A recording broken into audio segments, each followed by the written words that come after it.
सुन्वासितं सुन्वासितं स्वयमानन्दकरं ज्योति चिदानन्दजनात्मनं स्वयंरूपं शमं शुद्धं विद्युत्स्थानेन नमस्कृतम् ओंकारधनिरगमयपारा पावनयक्षरगरितसारा चारो वेद सर्गी गए जाकी आकी महिमा जगत प्रकाशी आत्म तत्रैश्वर्यं महामान्यं जगद्गुरुं प्रचंड धर्म सूर्यं वंदे श्रीगुरुतारणं वंदे श्रीगुरुतारणं वंदे श्रीगुरुतारणं। सुदास देव की जय। अच्छे से जय बोलो जोरदार। सुन रहे हो तुम श्राप का चार, और एक बात अच्छे से बोलो जय जोरदार।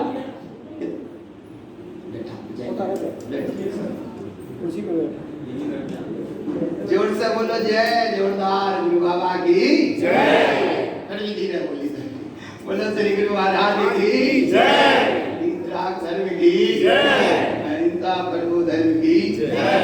देखो समय बड़ा अद्भुत है, समय बड़ा दुर्लभ है, समय बड़ा महान है, समय बड़ा प्रधान है, और समय के क्षण बड़े अद्भुत होते हैं। आज तत्व चर्चा का योग बना, जहाँ गुरु महाराज के वैभव को अपन को समझना है।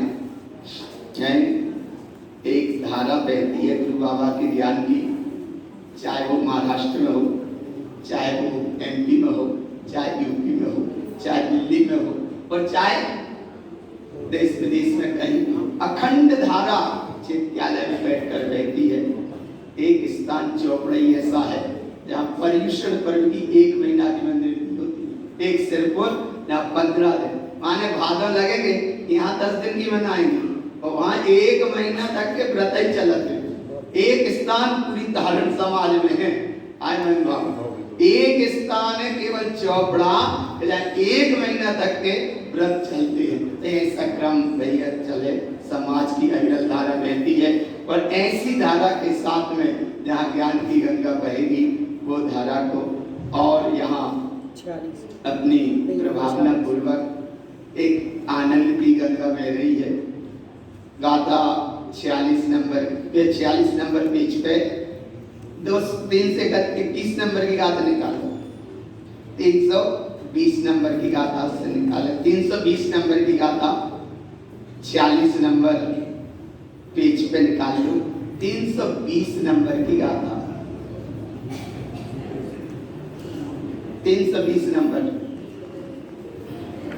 46 नंबर 320 नंबर की गाथा से फिर चलेंगे और बड़ी एकाग्रता से चलेंगे।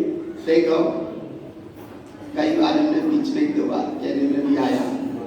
आज शराब जी एक निरंतर स्वाध्याय के तन्मयता से यहाँ वर्षों की जिनकी साधना रही, और आज कई बार योग बना आने का दमोह भी स्वाध्याय अनवरत चलता रहता था, और भी यहाँ विद्वान जन हैं, लेकिन सराज जी एक बुजुर्गता के नाते और गुरु बाबा के वैभव के नाते उन्होंने अपना जीवन गुरु बाबा के स्वाध्याय सन्मान के ताकत दिया है, और आगे मार्ग बनता रहे। भावना सब बातें रहते हैं, खूब दीर्घायु हो, लेकिन जिस समय जिस जीव का, जिस द्रव्य का जो कुछ होना है, वह अपनी तस्वीर की अनुसार के अनुसार है। ये सिद्धांत को स्वीकार करके जहाँ गुरु महाराज ने इस वैभव को हमको बताया है, अविरत सम्यक दृष्टि श्रावक की वह क्रियाएं हैं। जरा एक बार लाइट से या अच्छे टाइट होकर देखो, और ये बहुत अच्छा सहज काम है, ज्यादा कठिन नहीं, लेकिन लाइन सही रहेगी तो लाइन जल्दी समझ में आएगी। और थोड़ी सी लाइन में अगर आगे पीछे भी होगा तो फिर वो लाइन, ये 3 लाइन से खिसक जाएगी। एक लाइन इसमें लाल है, ये अशुद्ध षटकर्म का संदेश दे रही है। एक लाइन इसमें नीली है, या नीली षटकर्म की माने अशुद्ध षटकर्म के भाव से ज्यादा जुड़ी। हरी लाइन थोड़े शुद्ध कर्म षटकर्म से जुड़ी है। बहुत सरल है, देखो हमने रात के ही बताया था, मोक्ष ज्यादा कठिन नहीं है, कितना सरल है। ये यहाँ से शुद्ध सत्कर्म पालते हैं, आगे बढ़ते जाते हैं। अशुद्ध सत्कर्म के प्रसंग से रात्रि में यहाँ से हटे थे। अशुद्ध देव पूजा, अशुद्ध गुरु पालन, अशुद्ध स्वाध्याय, अशुद्ध संयम, अशुद्ध तप और अशुद्ध दान। यहाँ से हटने के बाद जब शुद्ध सत्कर्म में आप प्रवेश करेंगे तो शुद्ध सत्कर्म प्रवेश माने शुद्ध देव पूजा, अर्थात देव की पूजा मतलब गुणों की आराधना करना। व्यवहारिक प्रवेश की जा निश्चय शरण आपको आप ऐसा सच्चा देव निश्चितात्म देव की गुणों की उपासना आराधना, शुद्ध अपने गुरु की उपासना, शुद्ध स्वाध्याय, शुद्ध संयम, शुद्ध तप और शुद्ध दान, ऐसे ये शुद्ध सत्कर्म का विधान बताया। इस सत्कर्म पालेंगे तो देखो 75 गुण प्रकट होंगे। कितने गुण प्रकट होंगे? और ये यहाँ से कैसे परिक्रमा लगेगी जब दाहिनी ऐसी उल्टी नहीं लगाना, ये यहाँ से प्रकट होंगे। और यहाँ से प्रकट होने के बाद में एक प्रसंग केवल यहाँ अभी चल पाएगा, एक प्रसंग का भाव बन पाएगा कि अशुद्ध सत्कर्म से हटने के बाद शुद्ध सत्कर्म का विधि विधान क्या है। तब गुरु बाबा कहते हैं कि ये शुद्ध सत्कर्म 320 नंबर की गाथा में भाव देखो।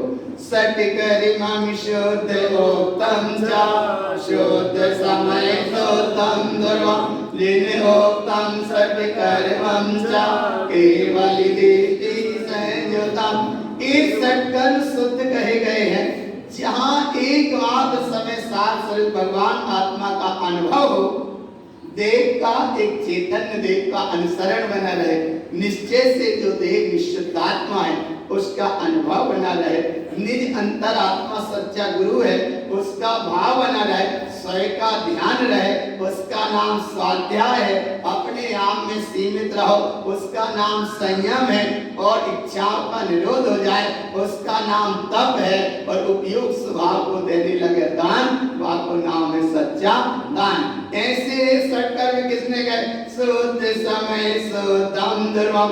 किसने कहे? जिन उत्तम सत्कर्मं चा के शुद्ध समय शुद्धम धर्मम जिन उत्तम सत्कर्मं चा केवल दृष्टि संयुतम। केवल ज्ञानी परमात्मा ने सत्कर्म का भी सही विधान बताया। तो बोले कैसे बताया? चरणान योग पूरा यही पे आधारित है, पूरा चरणान योग बस इसी पे आधारित है। इसीलिए इस सत्कर्म की विधि अनुभव से लेना। अब चलते हैं सबसे पहले शुद्ध देव पूजा। कौन सी विधि? शुद्ध, केवल एक शब्द चलेगा, शुद्ध देव पूजा अर्थात गुणों की आराधना। शुद्ध सत्कर्म की बात है, केवल शुद्ध सत्कर्म में एक सच्चे देव पूजा का भाव, और फिर सच्ची गुरु उपासना का भाव, सच्चे संयम तप दान आदि एक सठ शुद्ध कर्म के सठ के नाम यहाँ बताएंगे। देखो एकाग्रता से देखना। देव देवादि देवं च गुरु ग्रंथम मुक्तम सदा स्वाध्याय शुद्ध ध्यायन्ते संयमं संयमं स्मृतं तपं च आप्य सद्भावं दानं पात्रस्य चेतनं सत्कर्मं जिनं होतं सार्धं शुद्ध देतिदं। आगे 6 नाम पूरे, 2 गाथा में नाम 6 है। कौन कौन से? सच्ची देव आराधना, शुद्ध देव पूजा, शुद्ध गुरु उपासना, शुद्ध स्वाध्याय, शुद्ध संयम, शुद्ध तप, शुद्ध दान। ये नाम आए 2 गाथा में। कैसे आए? देव वह है सच्चे जो देवों के भी देव है, इसलिए हमारे व्यवहार से अनंत परमात्मा देव है। देव देवादि देवं च, ये सच्चे देव है व्यवहार से, और निश्चय से सच्चा देव है निश्चितात्मा। और सच्चा गुरु कौन है? तो व्यवहार से वीतरागी भावलिंगी निर्गुण सच्चे गुरु हैं जो 24 प्रकार के परिग्रह से रहित हैं। वे हमारे व्यवहार से गुरु हैं और निश्चय से गुरु हमारा निज अंतरात्मा है।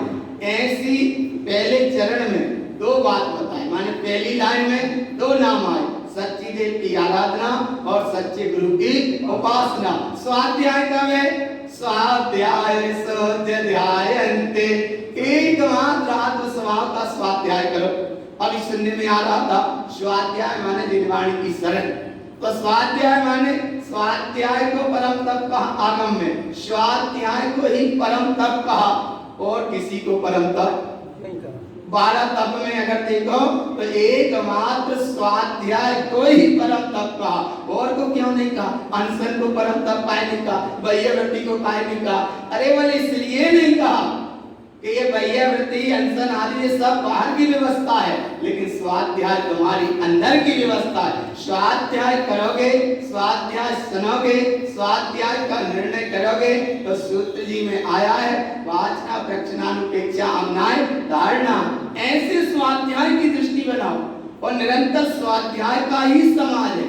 अपने यहाँ तो और कभी काम ही नहीं है, बाहर कोई चक्कर ही नहीं है, केवल जितना तुम्हें समय मिले स्वाध्याय करो। स्वाध्याय करोगे ये परम तप है। जिनवाणी का पठन पाठन करो, ये स्वाध्याय परम तप का कारण है। लेकिन गुरु महाराज कहते हैं कि स्वाध्याय तो परम तप का कारण है, लेकिन यहाँ गुरु महाराज और कह रहे हैं एक तरफ है स्वाध्याय और एक तरफ है स्वाध्याय। स्वाध्याय और स्वाध्याय, स्वाध्याय में चलेगा भेद और स्वाध्याय रहेगा अरे। जो तुमने स्वाध्याय में पढ़ा, सुना, समझा, उसका नाम तो है स्वाध्याय, और अपने में ठहर जाओ उसका नाम है स्वाध्याय। ये यहाँ भी स्वाध्याय शब्द आया। ममल पाउण ग्रंथ में जब प्रसंग आएगा वहां कहेंगे स्वाध्याय स उत्तम। स्वाध्याय के स्वरूप को कह रहे हैं। तो ऐसा स्वाध्याय जब है कि शुद्ध आत्मा का ही ध्यान, ऐसे स्वाध्याय के साथ में संयमम संयमम सतम, संयम की साधना संयम के साथ हो। दिखावट मिलावट सजावट वाला संयम नहीं।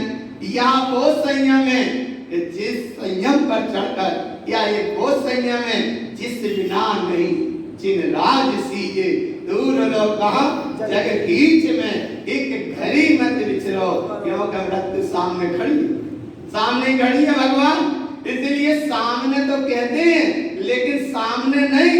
मृत्यु तो तुम्हारे, वो कहते हैं दलवल देवी देवता मात पिता परिवार, वो मरती प्रिया जीव को पक्का मानते तो कोई न राखन हाथ। आप करो इस बात को स्वीकार, क्योंकि तुम सुन रहे हो शराब का, और जब शराब का जार सुन रहे तो संयम की साधना तब कब होगा? बोले जहाँ एकमात्र आत्म स्वभाव में ठहरो। देखो संयम तब में कितना सा अंतर है कि 5 इंद्रियां, देखो इसका नाम संयम, 5 इंद्री और मन को बस में करना, इसका नाम है संयम। और इच्छा का निरोध करना, इसका नाम है तप। इच्छा का निरोध है सो तप, और 5 इंद्री और ये मन बस में होगा, इसका नाम है संयम। तो संयम माने संयम और तप माने इच्छा का निरोध।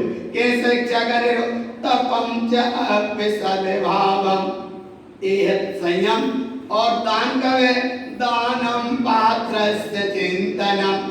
अगर पात्र जीव का चिंतन करते हो तो दान का भाव है, और पात्र को अगर दान देने के चक्कर में चले गए तब संसार का कारण है।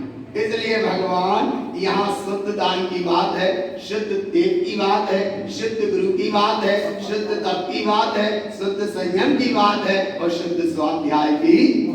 ऐसे शुद्ध स्वाध्याय के साथ अब ये सत्कर्म के नाम पूरे हो गए, ये नाम पूरे हो गए, ये शुद्ध सत्कर्म के अभी नाम पूरे भाई। अब सबसे पहले देव पूजा, अच्छे से समझ रही हो, भूल नहीं रही हो। और इसलिए हम बात बता रहे हैं कि एकमात्र इस सत्कर्म के शुद्ध सत्कर्म में एकमात्र पहला कर्म, जिसका नाम है सच्चे देव पूजा या गुणों की आराधना। एक सत माने एक नाम को, एक शुद्ध सत्कर्म को गाथा शुरू करेंगे 323 नंबर से 366 नंबर गाथा तक। कहाँ तक चलेगा?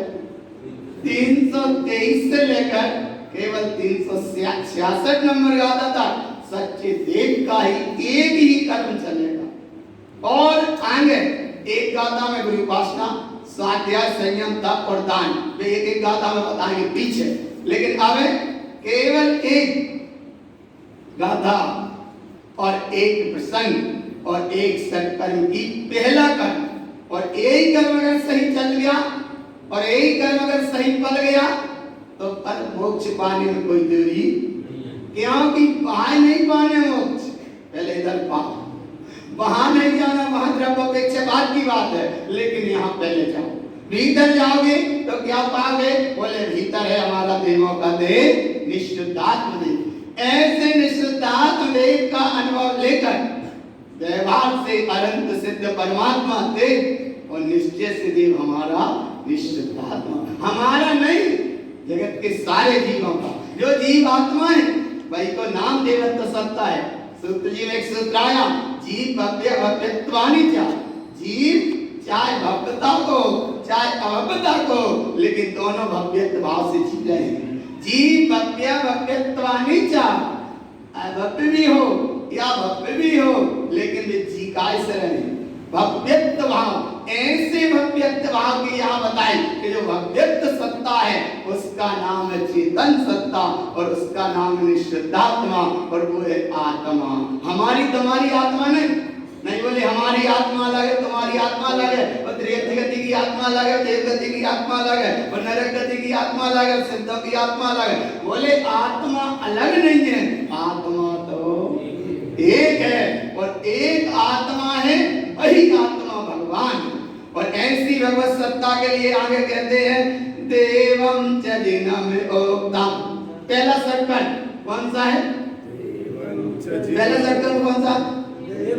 फटाफट जल्दी बोला करो, जो है काम फटाफट को, जो है काम, हाँ फटाफट को काम है, अरस फाड़वे को नहीं। आ रहा है भगवान पकड़ में, मोक्ष मार्ग में लगोगे भैया, इधर उधर तुम मत भटको, जो है काम फटाफट का। बालपना खेल में निकल जाता, जवानी भोग में निकल गई, बुढ़ापा रोग में निकल गया, तो अब जब अंतिम समय की स्थिति देखते हैं, बोले अवै कल्याण का मार्ग बना, कैसे बने? आदि गई आदि में, आदि गई व्याधि में, आदि गई उपाधि में, अब तनक्सी बची भाई ये लगा लो समाधि। देखो हमने कही ना, वोट फटाफट बोल करे, तनक्सी बची सब काय में लगाओ समाधि। समाधि भी अब होगी जब सच्चे देव का पता होगा। समाधि किसकी होगी? जब अपनी चैतन्य देव सत्ता का अनुभव अनुसरण होगा, वही की समाधि होगी। जब शरीर की समाधि बाहर की समाधि। भगवती आराधना ग्रंथ में एक साधु की समाधि के लाने 48 मिनट बाहर माने ड्यूटी पे रहती है, 48 साधु एक 56 माने एक साधु की समाधि के लाने क्यों? बोले भगवान जब शरीर की समाधि नहीं हो रही, समाधि काहे की हो रही है? आत्मा की। और ऐसी आत्म तत्व की समाधि का मतलब उस परम विराट सत्ता, उस परम प्रभुता को पाने की जहां है कहानी, उसका नाम है समाधि। और जहां चल रही हो समाधि, चाहे फिर ग्रस्त अवस्था में भी कोई हो और चाहे संन्यास्त अवस्था में हो, अगर समाधि सही चल रही है तो वहां तुम जरूर समय दो, और समय देना लेकिन मोह के परिणाम के साथ में। एक साधु की समाधि हो रही है और संयोग की रात उसके नाती पहुंच गए, उधर हो रही है समाधि और वे कह रहे पहचान गए कहां, और कहीं ध्यान आ गया कि हाँ पहचान गए, आवाज वही लग रही है, नाती है कहां? इतने नहीं आ गया आयु कान, नाती तो जाके तार रह गया, भगवान आत्मा दुर्गति चली गई। इसलिए मोह के परिणाम से हटकर ये है समाधि की दशा। और ऐसी समाधि जब होगी जब तुम्हारी देवत्व सत्ता चैतन्य प्रभु जिसकी समाधि होना है उसकी करो तुम तैयारी, क्योंकि शायद हो अंतिम सूल भी बारी। जल्दी से होना तैयार, सुन रहे हो तुम श्राप का चार, और संसार में अब नहीं करना हाहाकार, ना रहे परिणाम अपना माया चार, क्योंकि अब हम सुन रहे हैं श्राप का। और जहां सुन रहे हैं श्राप का चार, उस देव की कहानी सुन रहे जिसमें प्रकट होते हैं चतुष्टय चार, और अंदर से वो चतुष्टय मेरे अंदर भी विलस रहे हैं। ऐसी देव की सत्ता का प्रमाण देवम च दिनम ओक्तम ज्ञानमयम अप्यसोत सद्भावम नंद चतुष्टय जतो 14 प्राण संज दो होई। कितना बड़ा प्रमाण दिया। देव वह अनंत भगवान मां। अनंत भगवान ने क्या कहा? देवम च जिनम ओक्तम। देव बिल्कुल सही, अनंत परमात्मा ने कही वो बिल्कुल सही है। और अपन सब कहते हो जिनेंद्र के वचन सत्य हैं, बरोबर हैं, महान हैं। जय जय बोलिए। कितने धीरे बोला था। अरे भगवान अच्छे से जो चीजें बोलना अच्छे से बोल दो। जिनेंद्र के वचन सत्य हैं, बरोबर हैं, प्रमाण हैं। और जय जय बोलिए। हमें है सुई कान, क्योंकि हम सुन रहे हैं श्राप का देव है। कौन सा देव? देवम चलिनम ओक्तम। जिनेंद्र परमात्मा ने कहा देव कौन? ज्ञानमयम अपसुद्ध सद्भावम।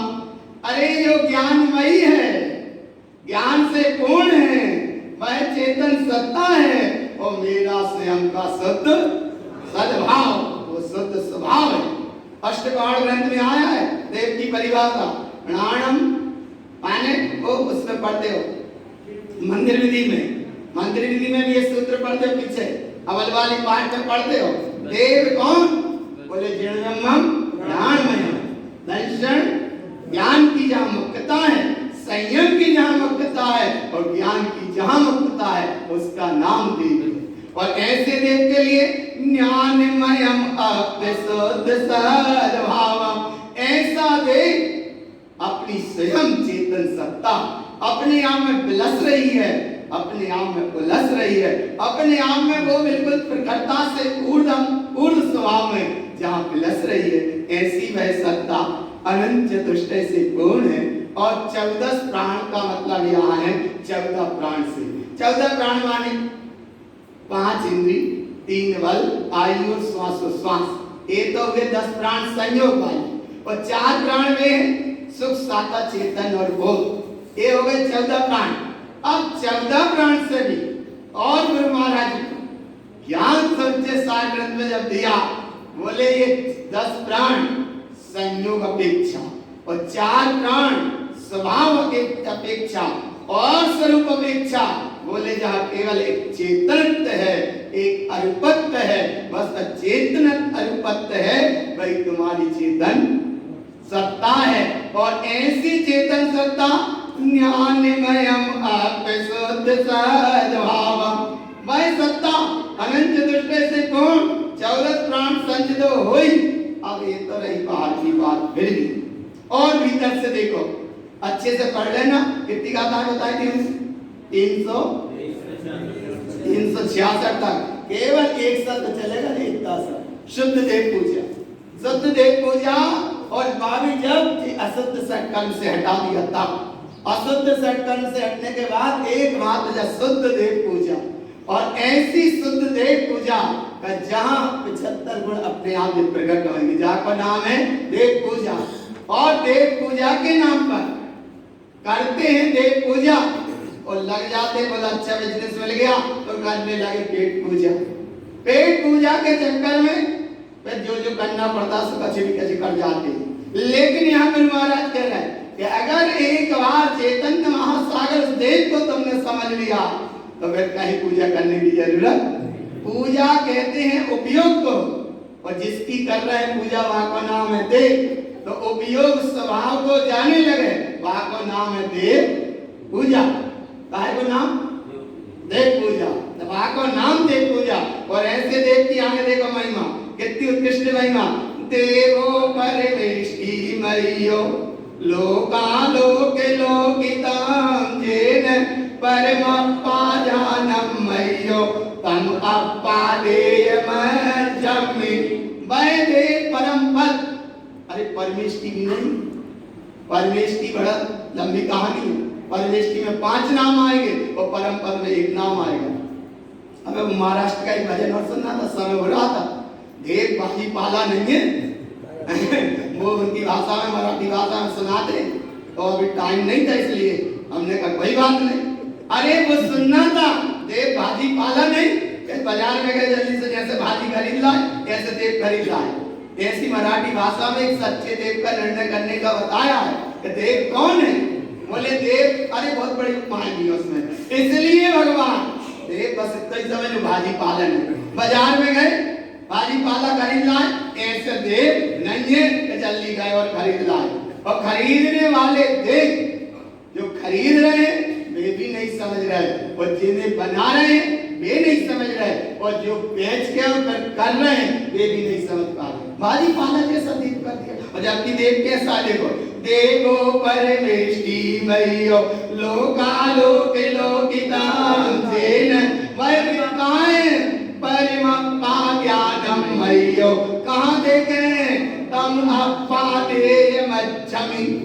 अरे वह परमात्मा बाहर नहीं, वह देव रूपी इस मंदिर में मेरा वह परमात्मा विराजमान है, मच्छम में यही है। आंख बंद करके दर्शन करते हैं। क्यों हो जाती है आंख बंद? बोले इसलिए हो जाती है कि हमारा परमात्मा बाहर नहीं है, हमारा परमात्मा देखो कैसा, तम अपादेय मच्छमि। और कैसा है देव, तो बताओ कैसा है। और कैसा है, तो बोले देखो कैसा है, दे देवली देवम चा। अरे देव रूपी मंदिर में मेरा चैतन्य प्रभु विलस रहा है। कैसे विलस रहा है? वो भी इट्टो दिन दे, जिनेंद्र परमात्मा ने ऐसा उपदेश दिया है, और सब ईमानदारी से ये बात को कर रहे स्वीकार और सुन रहे श्राप का चाप के सच्चा व्यवहार सदैव को है जिसे प्रकट हुए चतुष्टय चार। वहां को नाम सच्चा देव। और ऐसा देव को कहाँ देखना, किसने कहा? कोई एक तो जिन वरंदे, जिन्हें परमात्मा ने दिया उपदेश। और अब तुम उठ बैठो, सुबह सुबह को उठा नहीं, उठ बैठो भैया, चित्तालय का समय हो रहा है, 8:30 पौने 9 बज गए, 9 बजे से फिर बजे, अब तो उठ बैठो, असोता ही रहो। कैसे युद्ध कह रहा है, उठ बैठो के दो भाव, उठ बैठो माने खड़े हो जाओ, सावधान। और जब सावधान होकर चित्तालय आए, यह चैतन्य की चर्चा सुनी और अपने में ठहर गए, वहां को नाम कुबेट्टो। और एक कुबेट्टो को मतलब है प्राकृत भाषा में, कुबेट्टो को भाव ये है कि जिन्हें परमात्मा ने उपदेश दिया है वो सत्य है, ध्रुव और प्रमाण है। तो क्या प्रमाण है? परमेष्टे देवली देवम चा। देव रूपी मंदिर में तुम्हारे देव को देखो, दे देवली देवम चा, उवे इट्टो जिनवरंदे। मैं देव के साथ परमेष्टि चा संयुक्तो। अब बोले अनुभव हो गया तो क्या करें? बोले देर मत करो, पूजा करो। क्या करो? पूजा। हाँ देखो देखो, देर मत करो, पूजा करो। कैसे करें पूजा? पूजम च शुद्ध संपन्नम। अरे जब प्रकट हो गया, अनुभव में आ गया तो देर मत करो। क्या करो? क्या करो? अच्छा सुनो, देखो कैसे आज भाव जल्दी दिमाग में बैठ जाए। एक जगह घटना घटी, कोई बच्चा गिर पड़ा, बाई लग गई चोट। अब सामने खड़े हो गए, ये कह रहे कि कोई बात नहीं, जिस समय जिस जीव का, जिस द्रव्य का जैसा जो कुछ होना है वह अपनी तत्समय की योग्यता अनुसार हो रहा है और होगा। इसे कोई काल में बदल सकता? अब वो बच्चा लगी चोट, बह रही है रक्त की धार, और सुन के गए हो तुम श्राप बच्चा, और वहां बच्चा के लाने तत्काल ट्रीटमेंट की जरूरत है। भाई हमें तब तो डरने की जरूरत आ रहा ना? नहीं नहीं, वो तो जिस समय, अरे वो तो बह रही है रक्त की धार, और तुम कह रहे जिस समय जिस जीव का, अरे वो समय अलग है और ये समय अलग है। ऐसे यहाँ भगवान जहाँ बह रही है ज्ञान की धार, काय की, जहाँ बह रही है ज्ञान की धार, और जहाँ सुन रहे हैं श्राप का चार, और जहाँ प्रकट हो रहे चतुष्टय चार, और जब अनुभव में आया निश्चय से निश्चितात्म देख, और जब उसका अनुभव आया तो बोले पूजा करके तो कितनी देर करोगे? कब करोगे? कब करोगे? तत्काल। तो केवल तो तत्काल। तत्काल का मतलब देखो, तत्काल पूजम च शुद्ध सम्मतम। उससे जब प्रकट हो गया तो वही की पूजा करो, और जब पूजा हो गया तो देखो आगे देवं च गुणं विशुद्धं अरिहन्तं सिद्धयाचार्यं जेन उच्चाय साधुगुणं पंचगुणं पंच परमेष्टि। ये 5 देव के गुण हैं, विषय आ गए हैं, इसलिए अब इतना ही समझ लो, ये भाव से समझ लो, क्योंकि अपने समय का बड़ा वो है, तो इसलिए देव के 5 गुण। सबसे पहले कितने गुण? 5 गुण। तो देव के 5 गुण, पहले तो विशुद्धता से और फिर ये प्रकट हो जाएंगे शुद्धता। देव के 5 गुण, केवल एक बात जरूर देख लो, देखो हम इसलिए बता रहे हैं, ये देखो 326 नंबर गाथा, देखो 326 नंबर गाथा में देवम गुण विशुद्धम शब्द आया है, देखो आया।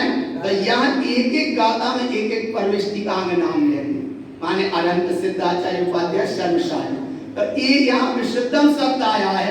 और देखो 332 नंबर गाथा देखो, काहे के शाम के शायद टाइम पे जल्दी नहीं आ पाते, तो देखो 332 नंबर गाथा देखो, ये जो विशुद्ध गुण थे ये शुद्ध प्रकट हो गए, देवम पंचगुणम शुद्ध प्रकट हो गए। देखो ये विशुद्ध थे, साधना में चले और शुद्धता से प्रकट हो गए। 5 गाथाएं और वे विशुद्धता के साथ शुद्धता में कैसे प्रकट होंगे, आप इस समय अनुसार बात करेंगे। गुरु महाराज की, वीतराग धर्म की, अहिंसा परमो धर्म की।